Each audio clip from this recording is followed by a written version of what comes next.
The boy ran into the crowd screaming, "They're hurting my mom." Most kept walking. A few turned to gawk. Nobody stopped, except the man in the white uniform.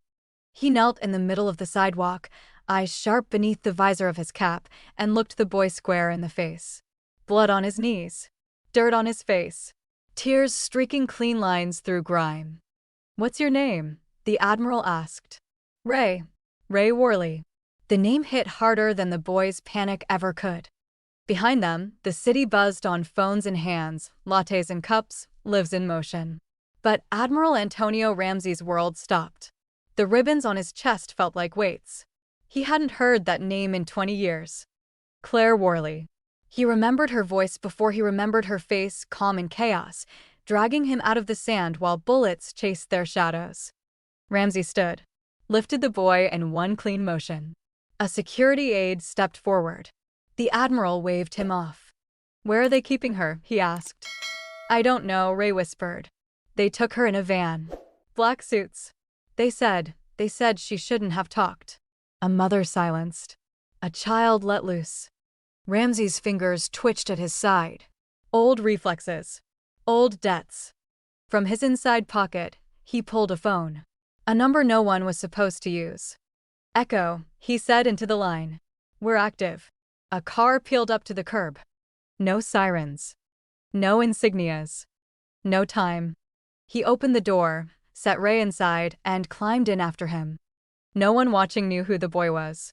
But a few recognized the man, the Admiral who once led a Black Ops unit so secret it didn't exist. And now, with a single call, it did again. As they drove through DC, Ramsey finally broke the silence. His voice was calm, but something beneath it cracked. "Tell me everything," he said.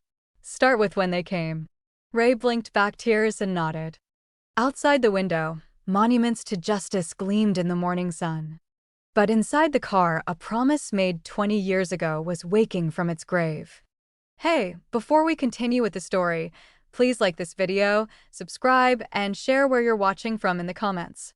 Your encouragement helps us keep these stories coming. The safe house wasn't official. It wasn't on any federal list or Navy logbook. But Admiral Ramsey had memorized the keypad code years ago, one of the only promises from his past he never deleted. He opened the reinforced door, ushered Ray inside, and locked the world out behind them. The boy sat on a worn leather couch, legs curled under him, clutching a water bottle like it was armor.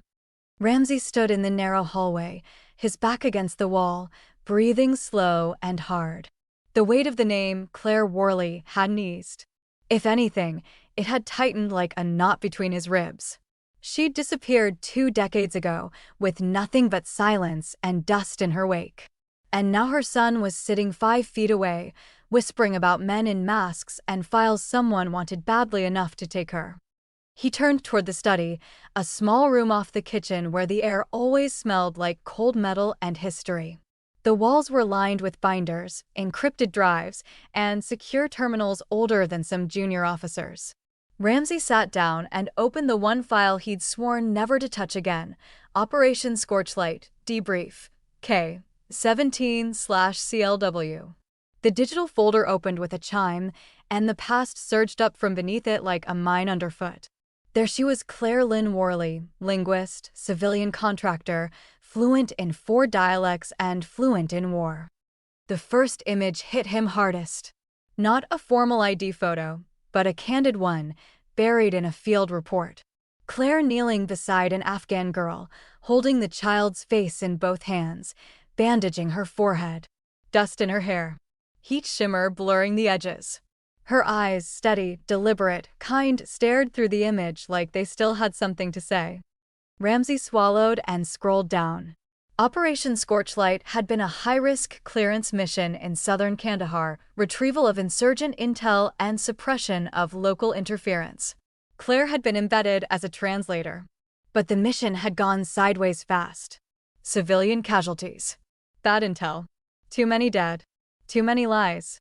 He remembered it now with a soldier's clarity, the sting of sand in a bullet wound, the thud of rotors overhead, and the crackle of Claire's voice through smoke.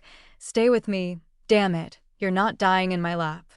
She had dragged him across 100 yards of open desert while insurgents fired from every rooftop. Then, when the evac came, she refused to board. She stayed behind to report the truth about the bombing that never should have happened. And that's when she vanished. There'd been rumors afterward that she went rogue, that she was silenced, that she faked her own death. But no compensation was ever filed, no medal awarded, no debrief transcript attached. Just one notation: contract terminated, subject non-compliant. And beneath that, a red tag in the margin, flagged, Warden Protocol. Ramsey froze. He clicked it. Access denied. A wall of redacted text appeared on screen, each page a maze of black bars and ominous phrasing. Domestic protocol violation, unauthorized data exposure, civilian subject deemed liability to program continuity. His fingers hovered over the keyboard, itching to pry further. But he already knew what this meant. She didn't disappear. She was erased. Ramsey exited the file and stepped out of the room, his voice quieter now. "Ray," he said, "tell me again what happened." The boy looked up.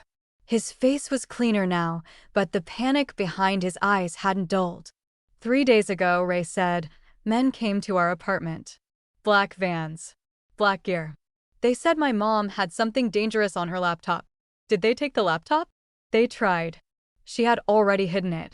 She told me to run. His voice trembled now. She screamed when they took her. I waited in the alley behind the bakery, like she said.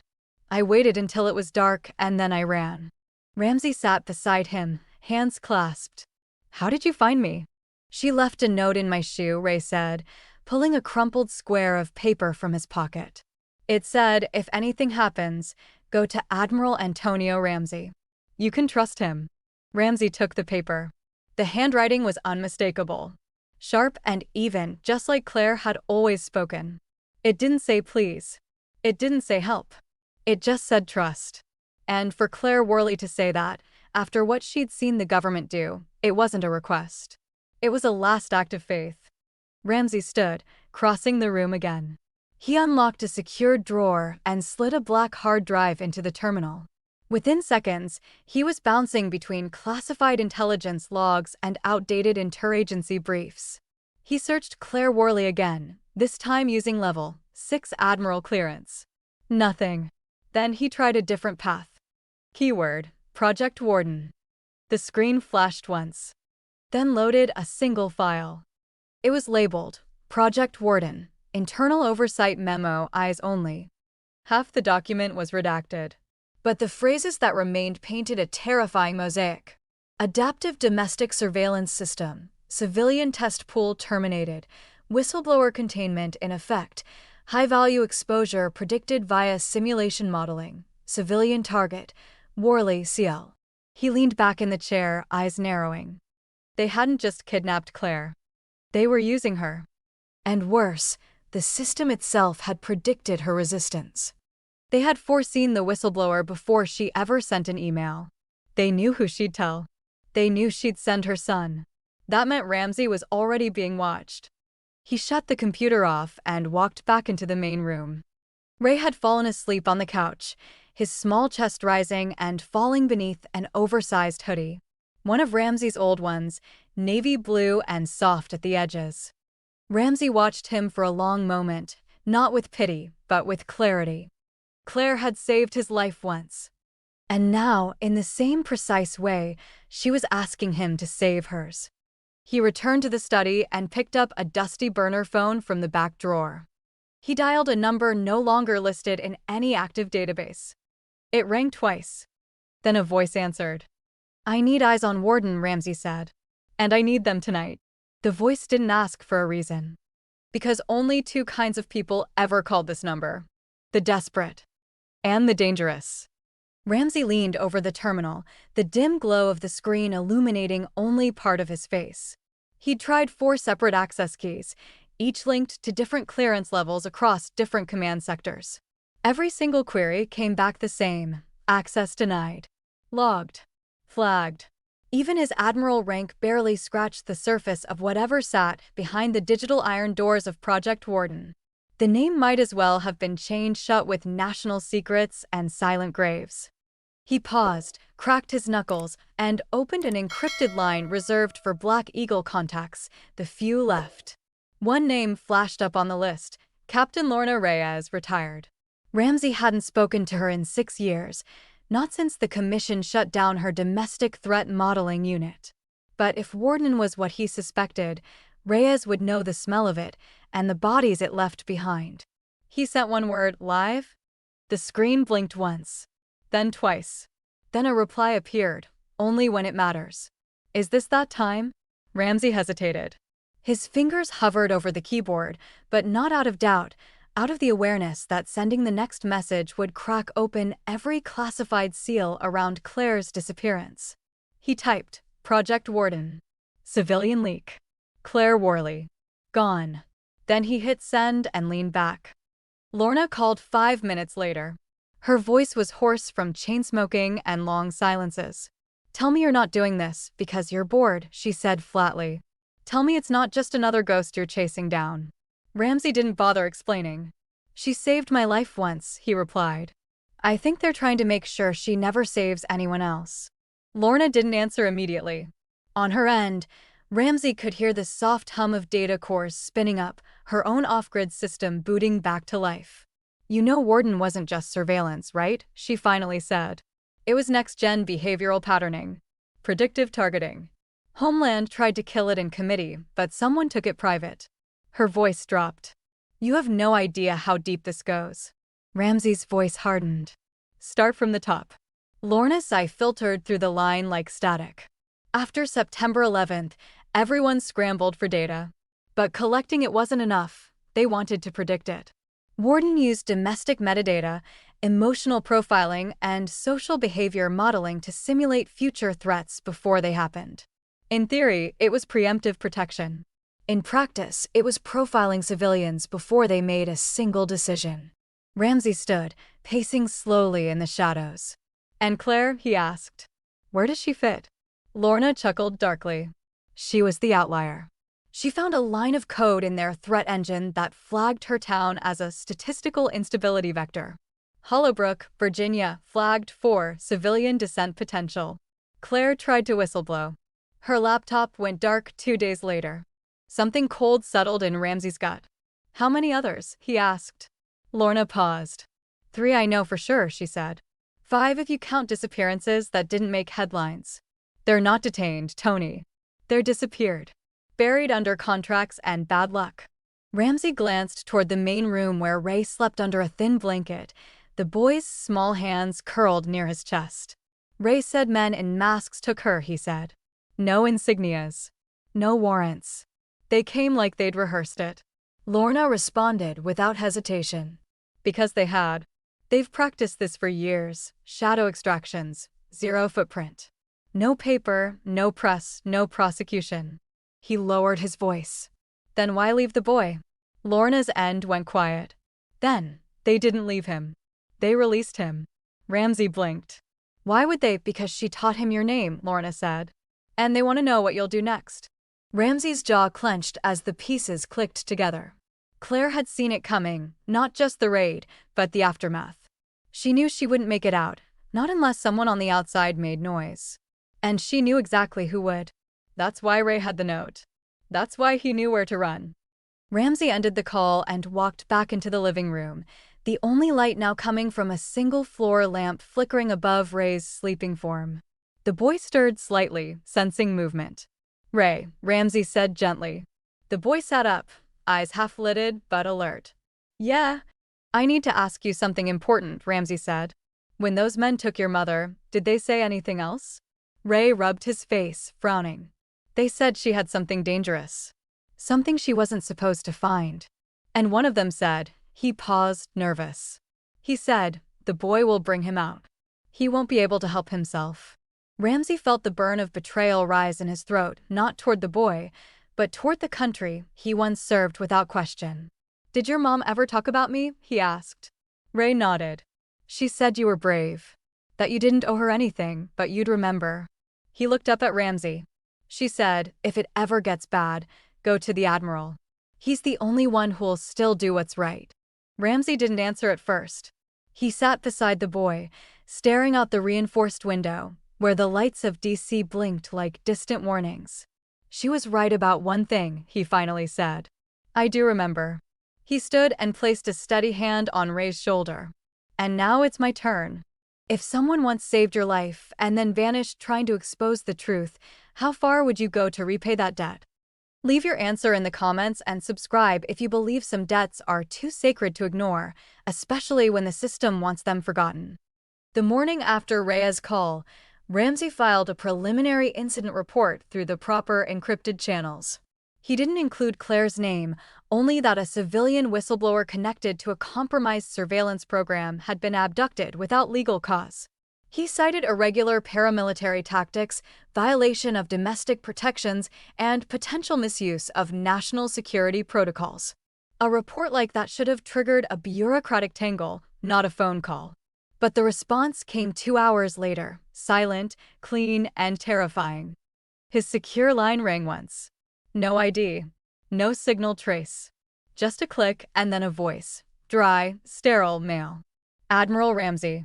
This is the Office of Internal Integrity. We've reviewed your incident report. We strongly advise you to discontinue your involvement in this matter. Ramsey didn't answer right away. He clicked a recorder beneath his desk, one of the few tools he'd kept from his Black Eagle days. The voice continued unbothered. The subject you are inquiring about is classified under Section 9 Alpha. Further engagement on your part would constitute a breach of internal code. Then a pause, followed by a thin smile in the voice. This is above your clearance, Admiral. Ramsey's tone didn't shift. There is no Section 9 Alpha. There is now, the voice replied. And if you insist on pursuing this, the consequences will fall on you. And others. Ramsey glanced at the closed door where Ray slept just beyond. His hand curled into a fist on the desk, steady as stone. What others? Ramsey asked. Anyone within your communication radius, the voice said. Including unauthorized minors, retired personnel, and any civilian linked to the breach. This is not a threat, Admiral. It's a courtesy. One we don't often extend. Ramsey leaned forward, the mic still rolling. Let me be clear. If you lay a finger on that boy, or on the woman you took from her home, I will bring down your entire department and bury it under sunlight and subpoenas. The voice was quiet for a moment, then spoke with the same bureaucratic calm. We hoped this wouldn't be emotional. Goodbye, Admiral. The line clicked off. He sat in silence for a moment, the mechanical hum of the safe house filling the space. Then he clicked the recorder off, archived the call in a private drive, and slid it into his coat. He'd seen this kind of op before. Not above board. Not official. These weren't military. They were something parallel, sanctioned in whispers, operating in the places where protocol died. He crossed the room and knelt beside Ray, who was half awake, clutching a book he must have found on the shelf. Hey, kid, Ramsey said softly. You're going to stay with a friend of mine for a little while. Her name's Reyes. She'll keep you safe. Ray frowned. What about you? I've got something to handle, Ramsey said. Something I should have handled years ago. Ray stared at him, uncertain, then nodded slowly. Okay, but you'll come back. Ramsey didn't hesitate. Count on it. He packed light. A burner phone. An encrypted flash drive. 2 sidearms and a copy of the Navy Law Protocols from 2004, the last time anything like this had surfaced and been buried. He opened a black lockbox and removed a folded sheet of paper, brittle at the edges. Claire's handwriting scrawled across it in bold blue ink. There's no honor in secrecy. Only shadows. He remembered the day she wrote it. They had just come back from an op in Herat, and the command had ordered them to classify a civilian death as unconfirmed hostile. Claire refused. She wrote that sentence on a folded map, shoved it into his jacket, and walked out of the tent. The next morning, she was gone. No resignation. No goodbye. Ramsey drove Ray to Reyes's safe house, a crumbling farmhouse an hour outside Quantico, ringed by outdated satellite dishes and rusted wind chimes. Reyes opened the door in a black hoodie, her eyes sharp behind horn-rimmed glasses. You brought the kid? She asked. Only one I trust, Ramsey said. Only one she trusted. Reyes took Ray inside and returned to the door. You stirred the nest, she said. They're watching everything now. Ramsey nodded. Let them watch. What's your plan? She asked. He looked down at his chest, then unpinned the Navy badge from his jacket and handed it to her. I don't need clearance to do what's right, he said. She looked at the badge, then back at him. You're really going off-grid? He nodded once. That phone call wasn't a warning. It was a countdown. Reyes stepped aside. Then you'd better start running. Ramsey left the safe house, the dirt road stretching long and empty ahead. He didn't look back, not at the porch, not at the boy. Some debts aren't paid in thank yous. Some are paid in blood, secrets, and fire. Back at his apartment, Ramsey walked into his kitchen, opened a small wooden drawer, and pulled out a plastic lighter. He carried it to his living room, knelt before a steel case under the floorboards, and opened it with a 4-digit code. Inside, his Navy uniform. Folded perfectly. Medals. Badges. His ID. His commission card. He stared at them for a long time, then reached inside and pulled out the card. The fire took quickly. It curled the edges first, then chewed its way through the plastic and metal, turning protocol into ash.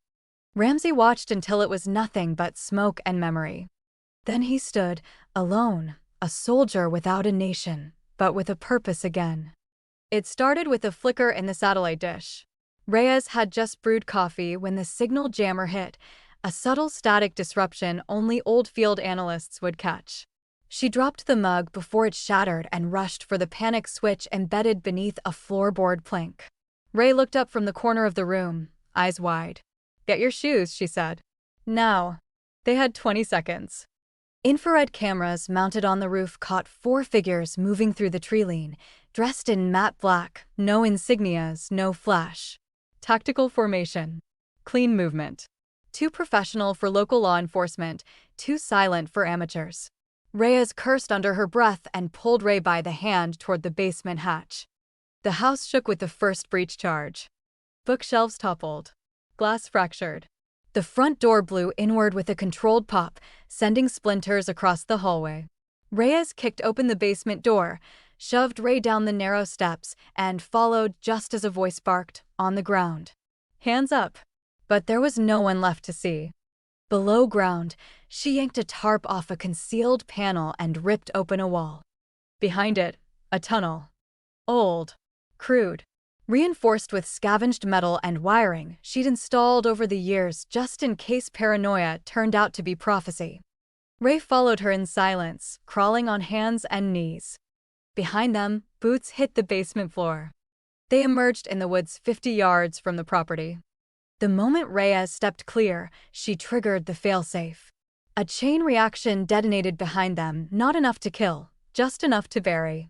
The tunnel collapsed. Smoke rose. Reyes didn't look back. She pressed a calm patch to her collar. Echo 1, this is Ren. We've been burned. Ramsey picked up on the third ring. His voice was already clipped, breath tight. Are you safe? For now, Reyes said. They came in hard. 4-man team, no tags, perfect formation. They weren't here to question. They were here to extract. Ray? Unharmed, she confirmed. But scared. And smart.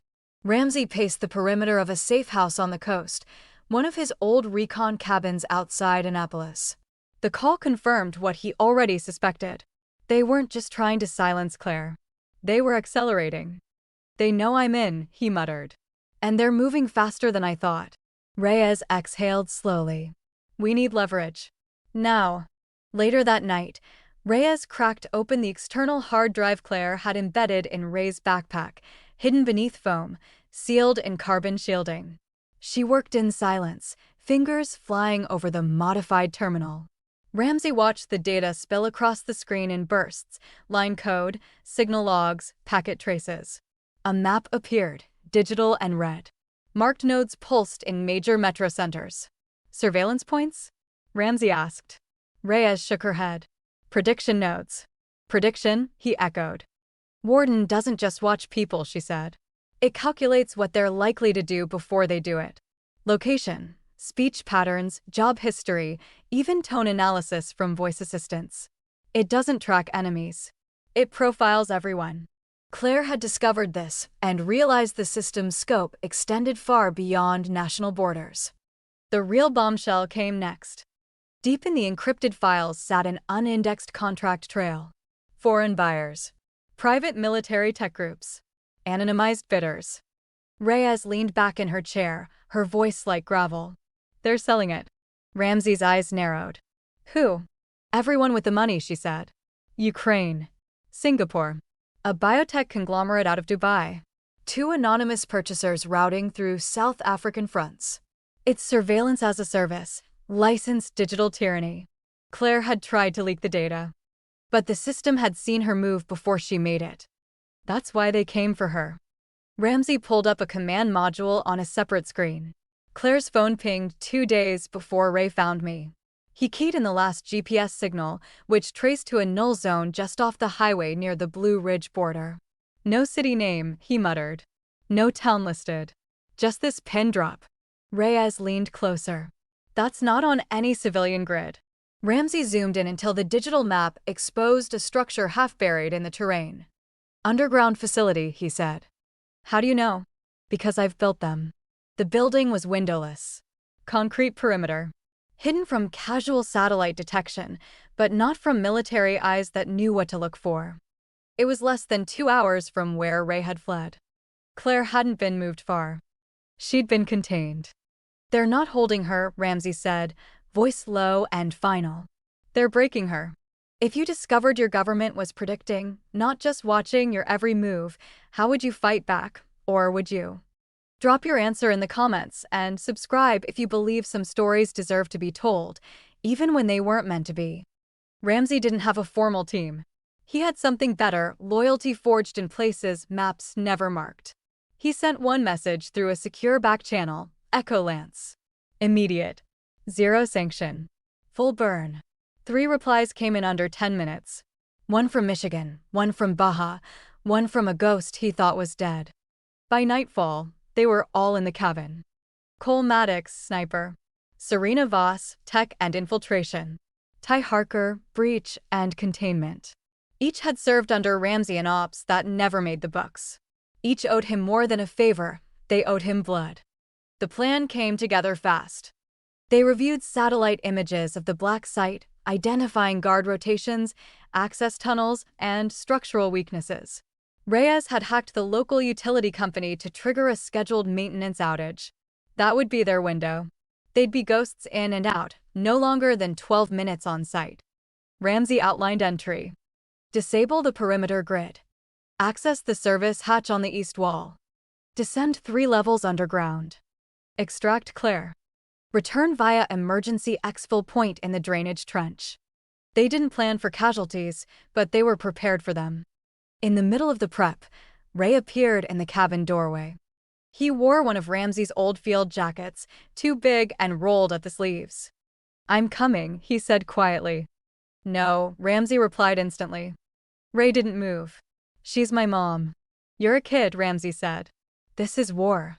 Ray met his gaze with something steely. Then treat me like a soldier. Ramsey hesitated. His instinct screamed to shut it down. But something in the boy's face, equal parts Claire and pain, made him pause. You stay beside me, he said finally. No matter what. You don't speak unless I say. You don't move unless I move. Got it. Ray nodded once. Got it. At 2:41 a.m., Operation Echo Lance positioned themselves along the tree line behind the facility. The night was thick with mist and moonless sky. No dogs. No patrols visible. Too quiet. Ramsey whispered into his mic, cut power. Mark time, T-18. Serena's fingers flew across the keypad of a cracked tablet. Seconds later, the lights inside the compound blinked once, then died. The team moved. Maddox and Harker advanced along the north wall, disabling 2 cameras and slicing through the fence with surgical precision. Ramsey led Ray through the breach, keeping low, heart pounding in rhythm with every step. They reached the service hatch. Locked. Reinforced. Harker slapped a shaped charge onto the seam, just enough to break the weld, not trigger an alarm. The hiss of pressurized air released the latch. They were in.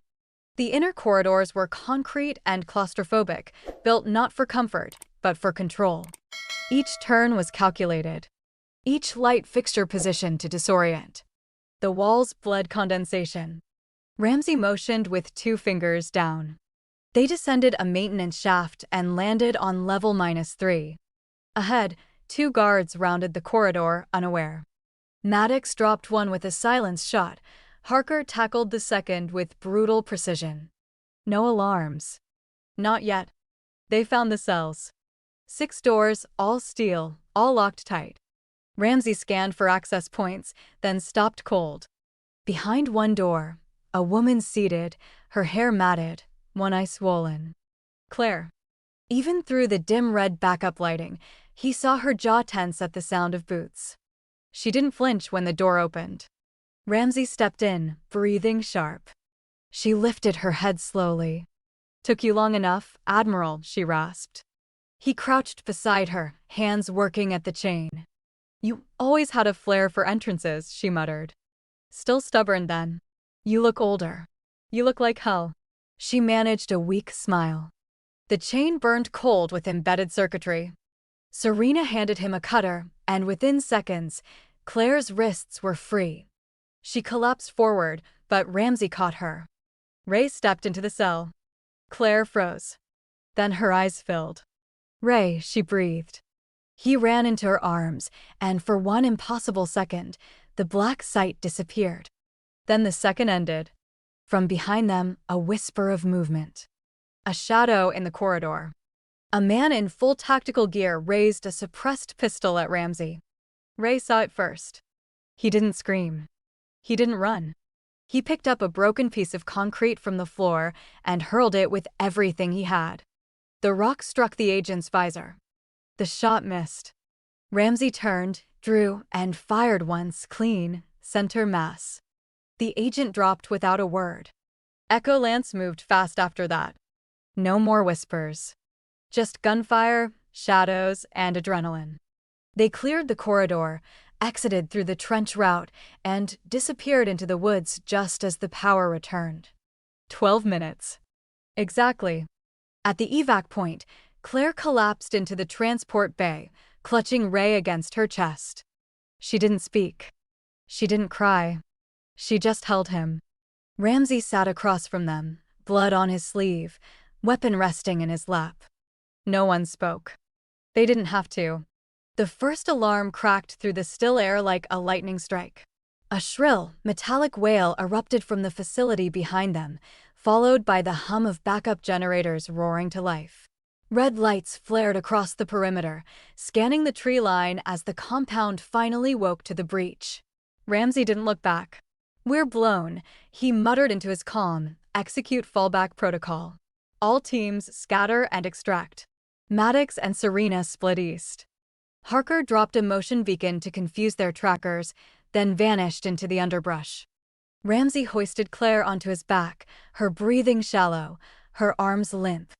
Ray ran beside him, his legs short but determined, face locked in a quiet, hardened expression no 8-year-old should wear. Behind them, drones launched from underground hatches, 4 of them, sleek, silent, thermal-locked. "Eyes up," Serena's voice crackled in Ramsey's ear. "They've got aerials up." "That's military grade, non-civilian." "Figures," Ramsey growled. "They want us dead, not caught." He kept low, ducking under fallen trees, weaving through wet brush and tangled roots. Claire groaned softly, her skin cold and damp.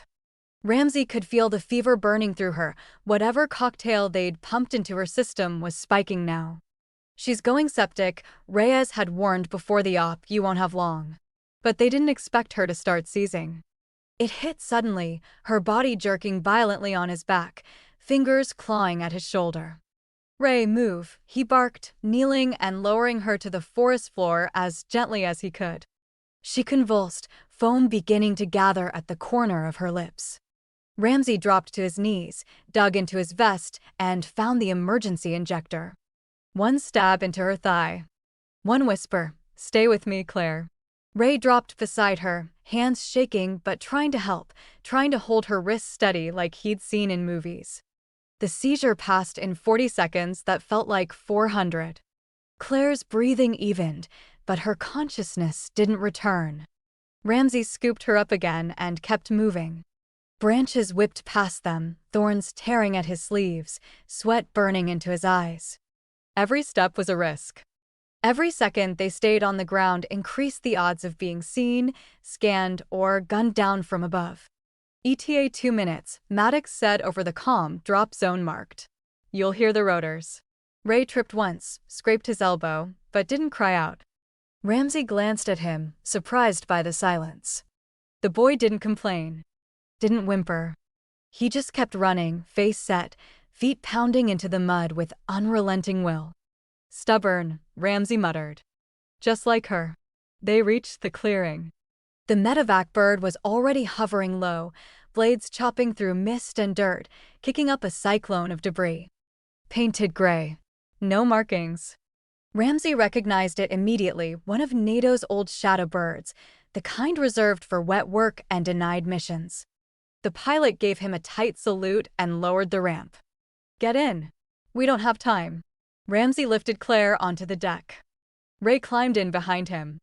The ramp closed just as the first bullet hit the tail. A warning shot too late to matter. Inside, the cabin smelled like oil and salt. Claire was laid across a cot, medics already cutting her sleeves and applying IVs. Ray sat beside her, holding her hand. Ramsey collapsed onto a bench across from them, his arm bleeding from a slice he hadn't noticed. One of the medics tried to assess him. He waved them off. Her first. The helicopter veered hard left, rising above the trees and turning toward the Atlantic. Below, the black site shrank into the earth, its secrets temporarily safe in the shadows again. Ramsey leaned forward, elbows on his knees, watching Ray stroke his mother's hair. The boy didn't speak. Didn't ask what would happen next. He just sat there, hand never leaving hers.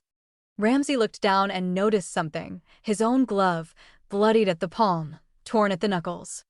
And wrapped in Ray's small, quiet hand. Gripping it tightly. Like an anchor. Or a promise. The files were never meant to see daylight. Reyes sat in the quiet of her apartment, lit only by the glow of a half-functional terminal and a cup of cold coffee. The decrypted contents of Claire's drive pulsed on the screen, terabytes of unfiltered truth. Surveillance logs dating back a decade, heat maps of predictive threat zones, dossiers on journalists, dissidents, and even children marked high-risk behavioral profiles. At the bottom of the folder was a single document, foreign licensing agreements, confidential. She didn't send it to the military. She sent it to a reporter named Tomiko Han. Han wasn't just good, she was fearless. A Pulitzer-winning investigative journalist who once exposed human trafficking in U.S. subcontractor networks overseas. She'd burned bridges, been blacklisted, survived 3 assassination attempts. She was exactly the kind of fire Reyes needed.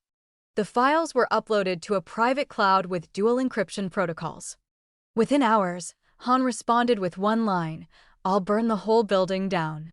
By dawn the next day, headlines shattered the silence across every major platform. Project WARDEN, illegal surveillance program exposed. U.S. government contractors tied to predictive threat profiling.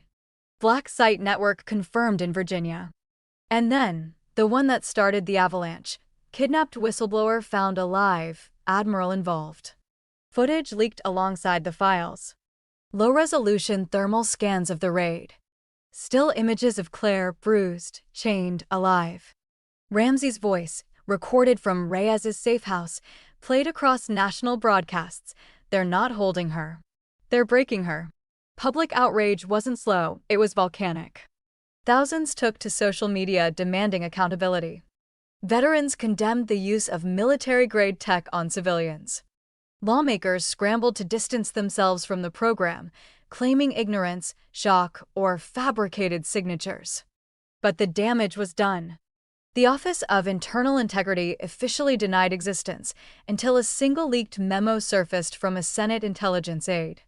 The memo contained one line. OI is authorized to suppress internal breaches of continuity by any means necessary. The nation erupted. Overnight, emergency hearings were called. C-SPAN ran coverage 24 hours straight.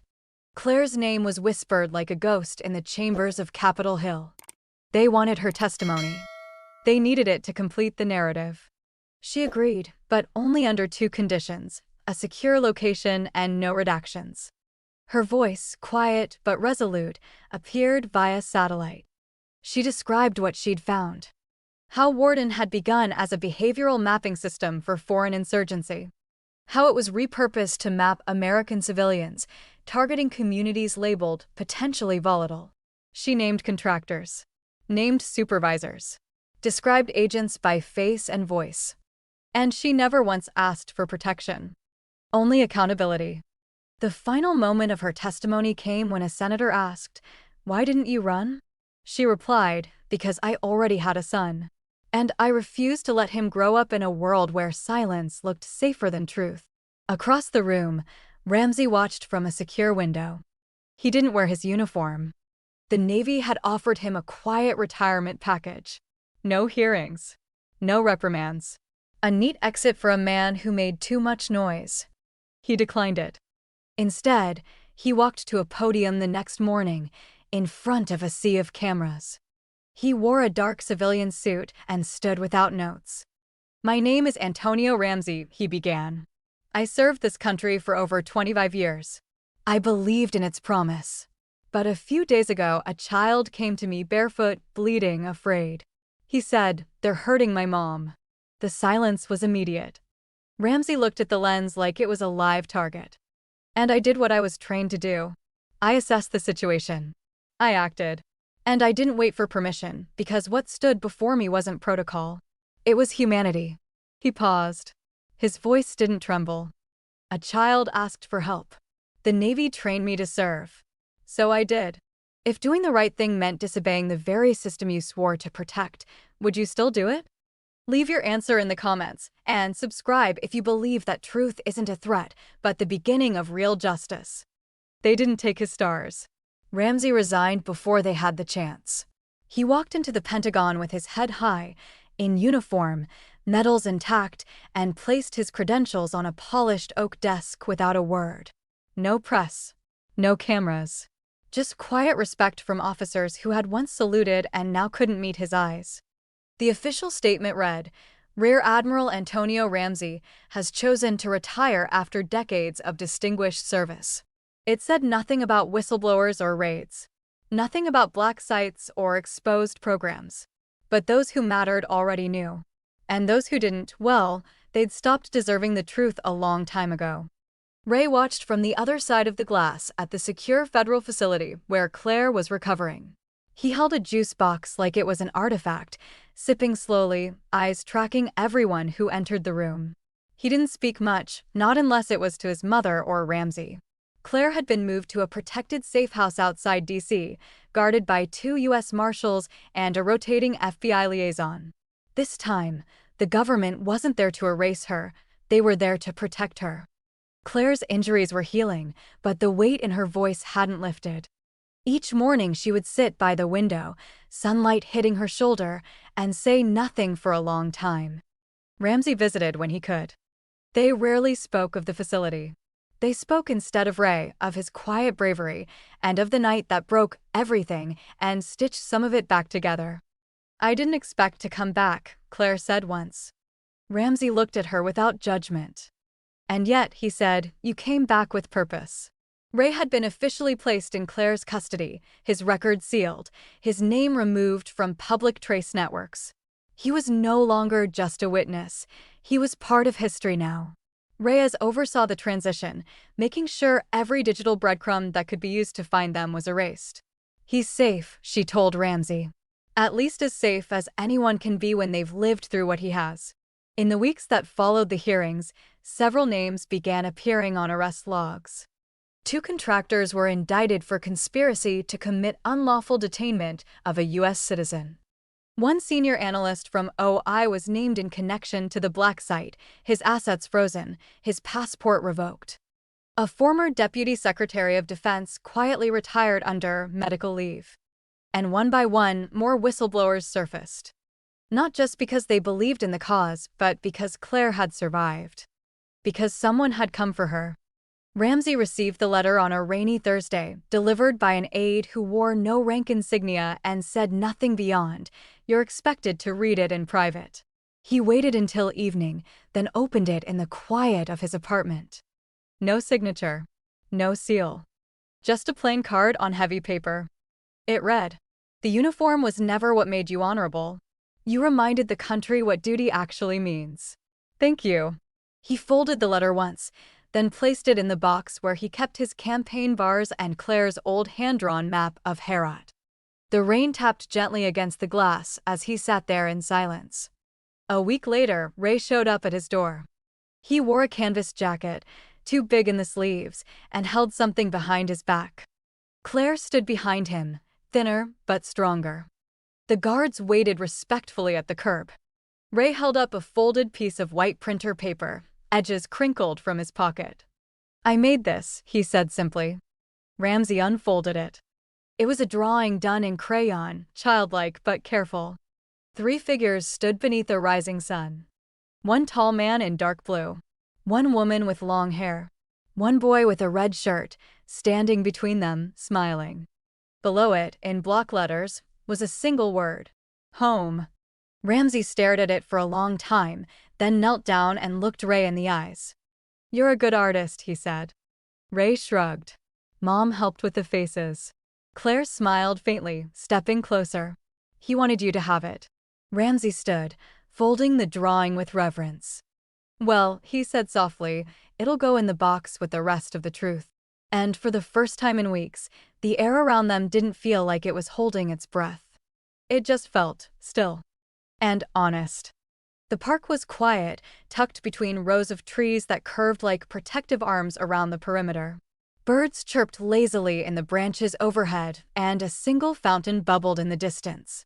Claire sat on a wooden bench, legs folded beneath her, a paperback novel resting on her lap, more for weight than reading. Her eyes still scanned every passerby, even if she no longer reached for a weapon. She flinched when a dog barked behind her, but Ray squeezed her hand and she breathed through it. Ramsey watched from a distance for a while before approaching. He wasn't sure if he'd be welcome. He wasn't even sure what he'd say when he got there. But something about Ray's crayon drawing still sat heavy in his pocket and heavier in his chest. So he walked. Ray spotted him first. He stood and waved, a cautious grin curling onto his face. Claire looked up, and despite everything, the bruises, the scars, the ghosts, she smiled. It wasn't bright or loud or perfect, but it was real. And for Ramsey, it was enough. He sat beside her on the bench, the silence between them comfortable, unforced. The weight of the past weeks hung between them like an old coat, worn, but not unbearable. Claire watched a plane cross the sky overhead, its white trail carving through blue. "I still don't like the sound of rotors," she murmured. Ramsey nodded. "That makes 2 of us." Ray kicked a pine cone nearby, chasing it with the careful energy of a child, still learning how to be free. He didn't stray more than 10 feet from the bench. His tether was invisible but strong.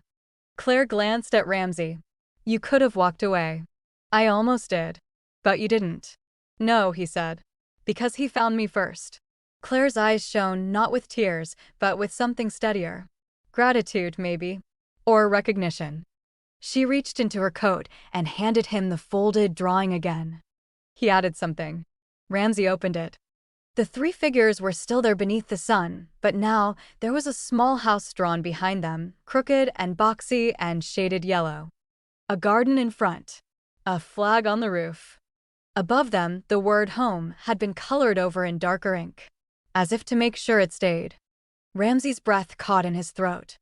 He stood slowly, unsure if he should stay longer than he already had. Claire looked up. "Going somewhere?" He shook his head. "I thought maybe. I'd done what I needed to do." Ray turned to him, eyes wide and innocent and certain. "Are you leaving?" he asked. Ramsey knelt so they were face to face. "Only if you let me." Ray didn't answer right away. Then he took Ramsey's hand, weathered, scarred, and steady, and said, "Then don't." The bench creaked as Ramsey sat back down. No uniform. No chain of command. No orders. Just sky and grass and the quiet sound of a child's laugh in the wind. They watched another plane overhead. No one flinched this time.